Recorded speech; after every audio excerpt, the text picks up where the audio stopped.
Hello everyone, welcome back to my channel. Today we are going to do a beginner friendly makeup tutorial. Just in case you're a beginner, this video is for you. You are on the right track. If you're watching me for the first time, my name is Lizzie. So the first thing I'm going to do is to carve her brow, although she had told me that 2 days before she came over she did that. So I'm just going to carve out the excess brow underneath her brow and then on top. Thereafter I'm going to draw a thin line underneath her brow, and I'll be using this Davis brow pencil in the shade 0.03. And then on top her brow, I'm not going to start drawing the thin line from the beginning of her brow. I'm just going to move like an inch backwards, and then I'm going to draw the thin line on top her brow and then make it to connect with the thin line underneath her brow. It's very simple.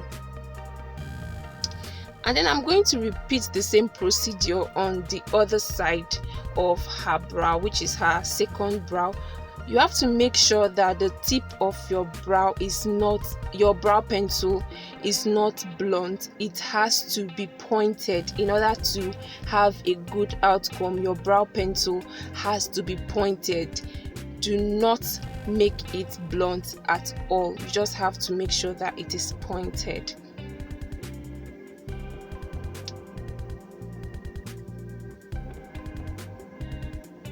So at this point, I'm going to use this Bobbi Brown brush. I know so many of us usually neglect this brush, but it helps me a lot. I'm just going to brush up her brow hairs using this brush.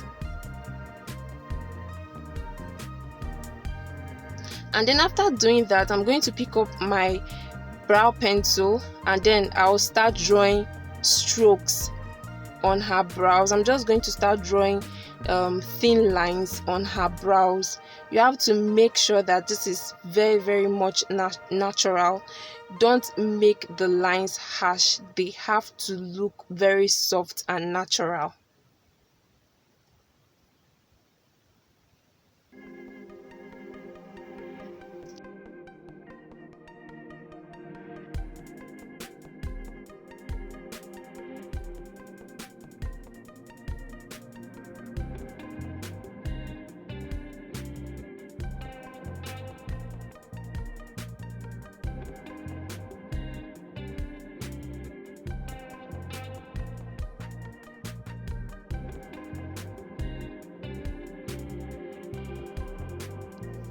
So for concealing, I'm going to be using this LA Girl Pro Concealer in the shade Almond, and this is the brush that I'll be using for concealing underneath her brow. Let your brush be flat, let it be a flat brush. So I'm going to place the concealer close to, like 2 inches close to where I drew the thin line underneath her brow. Thereafter, I'm just going to start raising the concealer to the point where I have the thin line. This is important. You have to take this step as a beginner so that you do not ruin what you've drawn already. So just place the concealer 2 inches away from the thin line you've drawn. Thereafter, you can then be picking the concealer and start concealing the brow.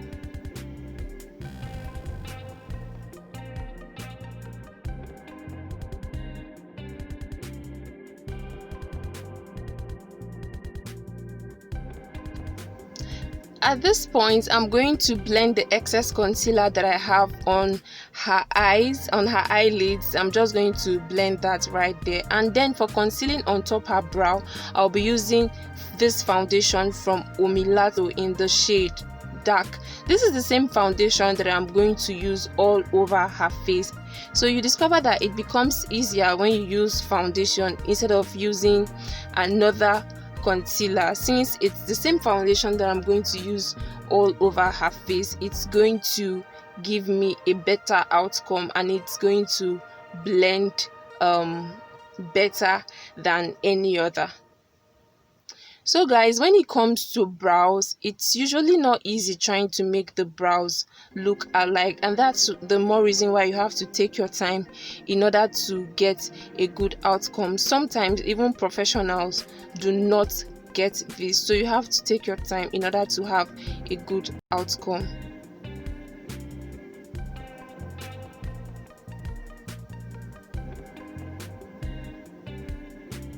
So for eye makeup, I'll be using this fluffy brush. I'm going to use this fluffy brush on her transition area, but before doing that, I'm going to tap the concealer, the excess concealer that I have right there on top her crease area. And then for our transition area, I'll be going in with this burnt brown from Dominique eyeshadow palette. You can use any burnt brown shade from any eyeshadow palette that you have wherever you are right now. You can just use any one, and I'll just start blending that shade on her transition area like this.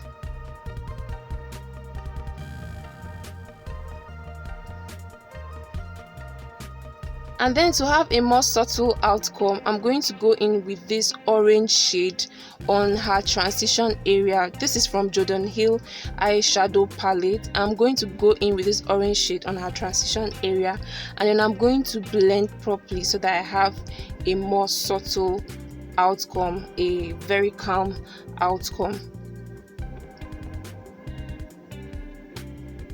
So I'm not going to be priming her eyes today. I'm just going to use the shadows the way it is. And then for her crease area, I'll be using this flat Bobbi Brown brush. In order to get her crease area properly, you have to tell your model to open her eyes so that you will know where the crease area cuts and where it ends. This is very, very important. So I'm going to go in with this silver shade from Jordyn eyeshadow palette. Thereafter, I'm going to also go in with this yellow shade, and then I'm going to blend everything properly. When it comes to makeup, blending is key. Whether you're doing the eye makeup, the brow, the face, blending is key. So you have to make sure that you do not have harsh lines, that there are no demarcations between the shadows that you are using. I'm still going to go in with this shade of purple on her crease area and then blend properly.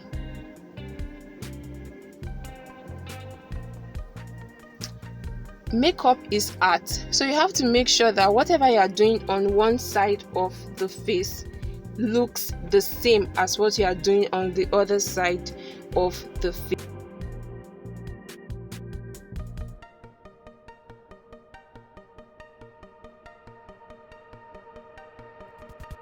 And then for lining her eyes, I'm going to go in with this eyeliner from DC.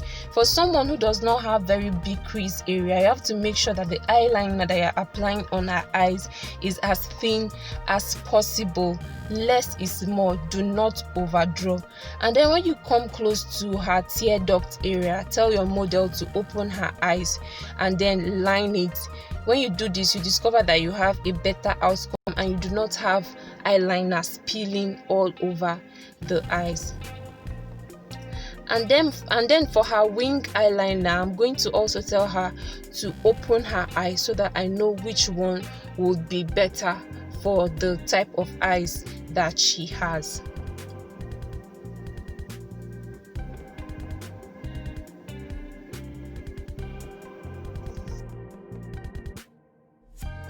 So this is the false lash that I'll be using for her today. I'm just going to apply the glue on the band that holds the lashes together and not on the lashes itself, and then apply the lash as close to your natural eyelash as possible. So that will be it. And then at this point, I'm just going to clean up the eyeshadow that has spilled all over her face. So for moisturizing, I'm going to go in with Cetaphil moisturizer, and I'm just going to apply this all over her face. Moisturizing is very important when it comes to makeup. It gives your makeup a cleaner outcome.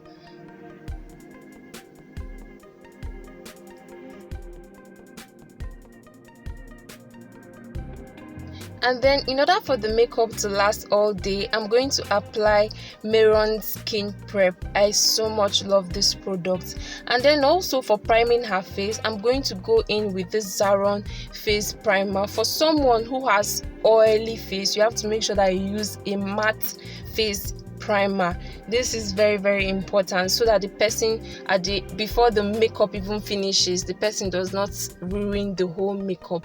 And then at this point, I'm going to go in with NYX Born to Glow liquid illuminator, and then I'm just going to apply this.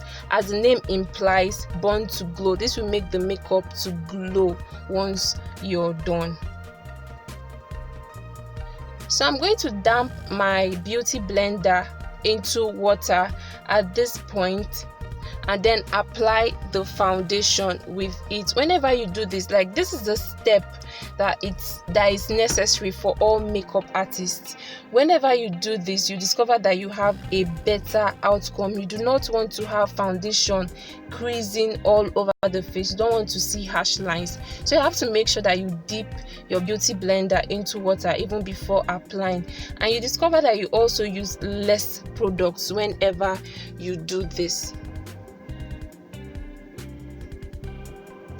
So guys, for concealing, I'm going to go in with this Zaron concealer, and I'm just going to apply little amount underneath her eyes. You want to make sure that you do not use excess products. Like I said before, less is more.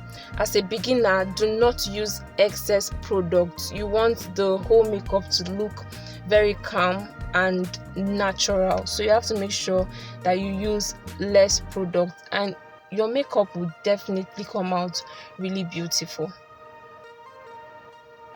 So I'm just going to blend the concealer into her skin.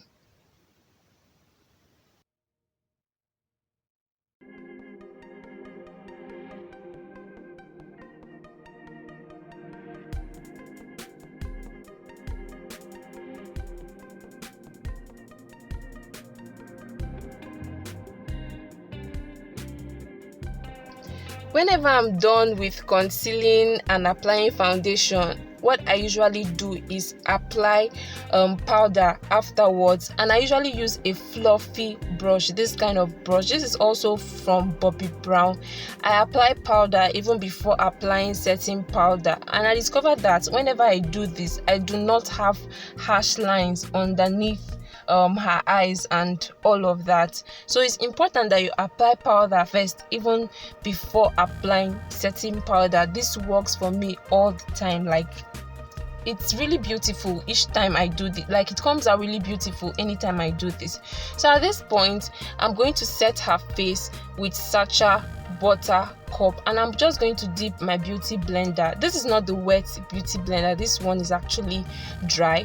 I'm just going to dip it inside the setting powder and then apply it on her T-zone areas, which are her highlight areas. At this point, you can wait for about 3 to 5 minutes before wiping off the setting powder from her face, and I'm going to use a fluffy brush to do this. At this point, you have to stay away from flat brushes because you don't want to have harsh lines all over her face. So when it comes to contour, make sure that you do not use very dark shades to contour. You don't want the colors on her face to be fighting for survival. You just want everything to blend properly into her skin. So make sure that you do not use a very dark shade, like a black shade. So at this point, I'm going to do a reverse contour on her nose.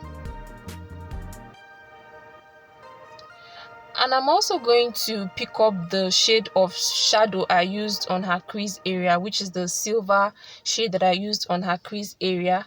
And I'm just going to apply that underneath her eyes. And I'm also going to go in with the burnt brown shade that I used on her transition area. This is going to make the whole eye makeup pop. This is just to enhance the makeup.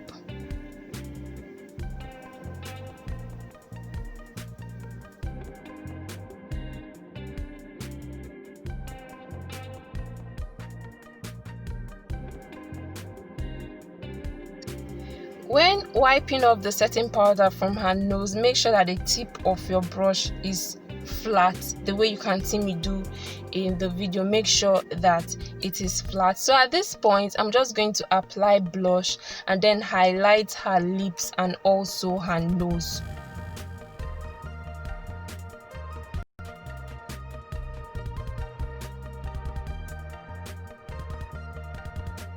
And then for her lips, I'm going to go in with this purple shade of Lippy from Those of Colors and then blend it properly. This is just to shade her lips.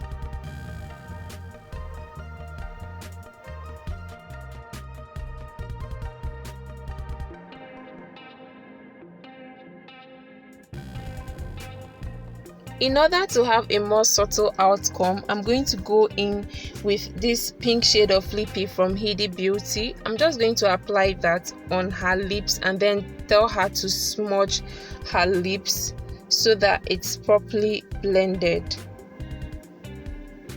And then I'm going to use the setting spray from Zikel Cosmetics so that the makeup can last for a very long time. Thank you guys so much for watching. This is the finished look. I do hope that you guys loved it. If you did, please don't forget to subscribe, like, share, and also comment in the comment section. Thank you all for watching. See you all in my next video. Bye bye.